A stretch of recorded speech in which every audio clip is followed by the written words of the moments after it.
সুন্নাহ, রাসূলের সুন্নাহ 24 ঘন্টার সুন্নাহ আমার আপনার ভিতর থাকতে হবে এবং গর্ব করে বুক ফুলিয়ে সুন্নাহ পালন করতে হবে। কারো দিকে তাকানোর সময় নেই আপনার। ফজরের আগে উঠতে হবে, ওই সময় একটু দোয়া করা, দোয়া কবুল হয়। আল্লাহ তৌফিক দান করুন সবাইকে, আল্লাহুম্মা আমিন। ফজরের সালাত পড়ার পরে ঘুমানো যাবে না, ওই সময়টাই পড়াশোনার সময়, ওই সময়টাই আপনাকে বই নিয়ে বসতে হবে, কোরআন নিয়ে বসতে হবে। প্রতিটা দিন মিনিমাম 1 ঘন্টা কোরআন পড়তে হবে। আমার কথা আপনি বোঝেন বা না বোঝেন, কোরআন তেলাওয়াত করতে হবে, বোঝেন আর নাই বোঝেন। আর আমি তো বলছি বারবার, বুঝতে হবে, বুঝতে হবে। আপনাকে আরবি ভাষাটা শিখতে হবে। আরবি ভাষা না জানেন, অ্যাটলিস্ট কোরআনের আপনাকে তর্জমাটা পড়েন, A to Z তর্জমাটা পড়েন। ডেইলি 4-5টা করে হাদিস পড়েন, একটা বিষয়ভিত্তিক বই পড়েন। সকালের 2 ঘন্টায় দেখবেন আপনি অনেক কিছু পড়তে পারবেন, অনেক কিছু। এরপরে ঘুমানো যাবে না, এরপরে আপনি জগিং শুজ আপনাকে পড়তে হবে। শুজ পরে রাস্তায় চলে যান বা আপনি মাঠে চলে যান, আপনি দৌড়ান, মিনিমাম 4 পাক 5 পাক দৌড়ান, আপনার স্ট্যামিনার বাড়বে। তারপরে আপনাকে ফিজিক্যাল এক্সারসাইজ করতে হবে প্রতিটা দিন, একদিনও বাদ দেওয়া যাবে না, একদিনও বাদ দেওয়া যাবে না। আপনাকে প্রতিটা দিন ব্যায়াম করতে হবে। যদি জিম করতে পারেন খুব ভালো হয়, যদি না করতে পারেন বাসায় পুরো ফুল বডি ওয়ার্কআউট করতে হবে। ফুল বডি ওয়ার্কআউট করবেন, আপনার ফিজিক্যাল, আপনার গ্রোথটা ভালো হবে, আপনি সুস্থ থাকবেন। এই ব্যায়ামের সাথে কোরআন মেমোরাইজ করার সম্পর্ক আছে। আপনি যত ব্যায়াম করবেন তত সুন্দর আপনার মেমোরিটা ভালো থাকবে, মেমোরি শার্প থাকবে। প্র্যাকটিক্যাল কথা বলছি এখন। এবং কোরআন হিফজ করতে হবে মিনিমাম 1 পারা, মিনিমাম 1 পারা। হাদিস হিফজ করতে হবে। আরও আছে খাবারের ব্যাপার, এমন কোনো খাবার পেটে ঢুকাবেন না যেটা হারাম খাদ্য দিয়ে তৈরি, হারাম উৎস থেকে আসছে। একটা দিনী ভাইয়ের বাসায় বেড়াতে গেছেন, তার জানতে পারলেন সে তার এই টাকার মধ্যে সুদ আছে, বাদ খাবার ওটা তো সরাই দিতে হবে, খাওয়া যাবে না। কোনো হারাম খাবার যেন আপনার পেটে না যায়, এবং কোনো দাজ্জালীয় ফুড যেন আপনার পেটে না যায়। কোনো ম্যানুফ্যাকচার্ড খাবার খাবেন না, বাইরের সব খাবার বাদ। যে খাবারগুলো সুন্নাহ প্রফেটিক, ওই খাবারগুলো খেতে হবে আপনাকে। ফিজিক্যালি আপনাকে স্ট্রং হতে হবে। এবং প্রত্যেকটা ছেলেকেই ব্যক্তিগতভাবে, আমরা এখন তো অ্যাসোসিয়েশন ওয়াইজ এটা করতে পারিনি, কারণ করলেই আমাদেরকে ধরে নিয়ে চলে যাবে। প্রত্যেককেই নিজ নিজ তাগাদায় সামরিক যে প্রশিক্ষণ সেটা নিতে হবে। এটা ইউটিউবে পাবেন, ইউটিউবে গেলে দেখবেন সামরিক অনেক প্রশিক্ষণ, অনেক ব্যায়াম আছে। কীভাবে আপনি ফিজিক্যালি ফিট থাকবেন, কেমন করে আপনি পুশ আপ দিবেন, ওদের ট্রেনিং আছে। তো এগুলো এখন অ্যাভেলেবল, এগুলো আপনাকে নিতে হবে। কারণ যে কোনো সময় আপনাকে আল্লাহর পথে আসতে হতে পারে, তখন আপনি কি ওই সময় আবার প্রশিক্ষণ নেবেন? এখন থেকে প্রস্তুত হন। আমাদের যে ভাইরা গ্রাম থেকে আসে, আমি তাদের প্রতি ঈর্ষা করি। তারা অনেক ফ্রেশ জায়গায় থাকেন, ওখানে যে ফ্রেশ বাতাস, ফ্রেশ খাবার, এগুলো আপনাদেরকে অনেক উপকার করবে। কখনো ভুলেও শহরে আসবেন না। আমরা চেষ্টা করছি কত দ্রুত এখান থেকে পালানোর চেষ্টা করতেছি, কত দ্রুত এখান থেকে পালানো যায়। এছাড়া কোনো হারাম রিজিকের সাথে আমাদেরকে জড়ানো যাবে না, প্র্যাকটিক্যাল কথা বলছি। এরপর আমাদের ফ্যামিলি ইমিডিয়েটলি বিয়ে করতে হবে, যাদের বিয়ের সামর্থ্য আছে ইমিডিয়েটলি। যাদের একাধিক করার সামর্থ্য আছে একাধিক করতে হবে। ওইসব সেকুলার আইন বাদ দেন, বয়স হয়ে গেছে 18 বিয়ে করে ফেলেন, ওইসব আইন টাইন বাদ। প্রয়োজনে জাল কাগজ রেডি করে রেখে দেন, বিয়ে করে ফেলেন, অথবা কালিমা পড়ায় বিয়ে করে ফেলেন, ঝামেলা শেষ।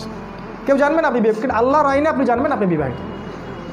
ট্রিক্স অ্যাপ্লাই করতে হবে। ওরা যদি আমাদের সাথে ট্রিক্স অ্যাপ্লাই করতে পারে, আমাদেরকে করতে হবে। ফালতু জিনিস। আমার বোনের বয়স 17 বছর হলে বিয়ে করতে পারবে না, অথচ একটা 17 বছরের মেয়ে, সে জন্মদানে সক্ষম, সন্তান জন্মদানে সক্ষম। আল্লাহ পাক বলেছেন কোরআনে, হায়েজ হলেই মেয়ের বিয়ে করতে পারবে। এবং সে রুষ্ট হবে, রুষ্ট মানে আকল, সে ভালো মন্দ বোঝে, বিয়ে করতে পারবে। বিয়ে করে ফেলেন দ্রুত, সময় নিয়ে নিচ্ছে বেশি মনে হয়, শেষ করি। দ্রুত বিয়ে করে ফেলেন, পরিবার গঠন করেন, বেশি বেশি সন্তান নেওয়ার চেষ্টা করেন, সামর্থ্য থাকলে একাধিক বিয়ে করেন। এবং আপনি যতটুকু জানেন কোরআন সুন্নাহ, যা জানেন তাই প্রচার করতে থাকেন, যা জানেন তাই প্রচার করতে থাকেন। আপনার পরিবারটাকে স্ট্রংলি করে তোলেন, কোনো কিছু ছাড় দিবেন না, পরিবারে কোনো ছাড় দিবেন না। আমরা অন্য ভাইদেরকে ছাড় দিব, অন্যের প্রতি আমরা নরম হব, ইসলামকে সহজ করে দিব, কিন্তু নিজের ক্ষেত্রে ইসলামকে কঠোরভাবে রাখতে হবে, ইসলামকে নিজের ক্ষেত্রে কঠোরভাবে রাখতে হবে। আরও আছে, আপনার এই যে দলাদলি ত্যাগ করেন, আপনি একটা দল করেন, আমার কোনো আপত্তি নাই, কিন্তু মন মানসিকতাটা বড় করেন, সবাইকে ভাই মনে করেন, সবার মাঝে একটা মিউচুয়াল আন্ডারস্ট্যান্ডিংয়ের চেষ্টা করেন, সবাইকে একটা প্ল্যাটফর্মে আনার চেষ্টা করেন। এখন কেউ দায়িত্ব পালন করুক বা না করুক, আপনি দায়িত্ব কাঁধে নিয়ে নেন। দাওয়াত, ব্যাপক দাওয়াত দিতে হবে এখন আমাদেরকে। আগামী 5 বছর, মিনিমাম 5 বছর আমাদেরকে চেষ্টা করতে হবে বাংলাদেশের প্রতিটা জায়গায় যেন ফাউন্ডেশনের শাখা তৈরি হয়ে যায়, প্রতিটা জায়গায়, অ্যাটলিস্ট জেলা শহরগুলোতে। আমাদের কমিউনিটি দরকার, হিউজ আমাদের কমিউনিটি দরকার। আমাদের অবশ্য গরু ছাগলের দরকার নাই, স্মার্ট পিপল দরকার। এরকম পিপল প্রতিটা জেলায় যদি আমাদের 20-30টা করে থাকে এনাফ। এবং প্রতিটা ভাইদেরকে বোঝানো যে আমাদেরকে মুসলিম ভিলেজ তৈরি করতে হবে, মুসলিম কমিউনিটি, এবং সেটা একটা অপশন। দাওয়া দিতে দিতে এই প্রজেক্টগুলো নিয়ে আমরা যখন আগাতে থাকবো, আমাদের জনসংখ্যা বাড়তে থাকবে, আমাদের মাসিক ইয়ানত বাড়বে, আমাদের অর্থনৈতিক ব্যাপারটা শক্তিশালী হবে। একসময় গভর্নমেন্টও আপনাকে ভয় করবে, গভর্নমেন্টও আপনাকে ভয় করবে ইনশাআল্লাহ। আমি বারবার বলি যে দাজ্জাল শক্তিশালী, ইহুদিরা এখন শক্তিশালী, জায়নিস্ট অনেক শক্তিশালী, কিন্তু তারা আমাদের ইমানের চেয়ে বেশি শক্তিশালী না। কেউ আমাদের ইমানের চেয়ে বেশি শক্তিশালী না। আল্লাহ পাক চাইলে আমাদের ইমানের কারণে আকাশ থেকে ফেরেশতা নাজিল হবে। এটা হয়েছে আগে, এখনও সম্ভব। এটাকে বিশ্বাস করেন? এটা সম্ভব। আর ইসলামের বিজয়টা সংখ্যাগরিষ্ঠতা দিয়ে হবে না, উন্নত প্রশিক্ষণ দিয়েও হবে না, আমাদের বিজয়টা ঈমান দিয়ে হবে। আল্লাহ পাক আমাদের এই বিজয়ে আমাদেরকে বিজয়ী কাফেলার সাথে অংশ নেওয়ার তৌফিক দান করুন, আল্লাহুম্মা আমিন। এখন ভাই শেষ কথা হচ্ছে, সময় কম, আমাদেরকে প্রস্তুতি গ্রহণ করতে হবে।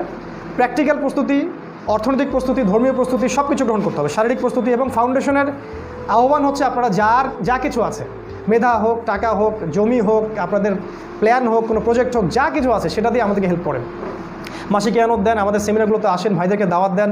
আমরা কোনো দলাদলি যাচ্ছি না, আমরা পড়াশোনার একটা রেভলিউশন চাচ্ছি, যে ব্যাপক পড়াশোনা যেন আমাদের উম্মার এই যুবকরা, যুবতীরা, এই ছোট বাচ্চারা করতে পারে। আমরা চাচ্ছি ইকোনমিক হালালত্ব, সব হালাল ইকোনমিক সোর্স আমরা চাচ্ছি। আমরা চাচ্ছি মুসলিম ভিলেজের কনসেপ্ট। আমরা চাচ্ছি ব্যাপক দাওয়া এবং নারীদের মধ্যে ব্যাপক একটা রেভলিউশন। এই জিনিসগুলো নিয়ে আমাদের ফাউন্ডেশন। এখানে আসলে আহামরি এক্সট্রাঅর্ডিনারি কিছু নাই, এগুলো বেসিক জিনিস, ইসলামের বেসিক জিনিস এবং সোশ্যাল ওয়ার্ক। আল্লাহ পাক আমাদের সবাইকে এগুলো বোঝার তৌফিক দান করুন।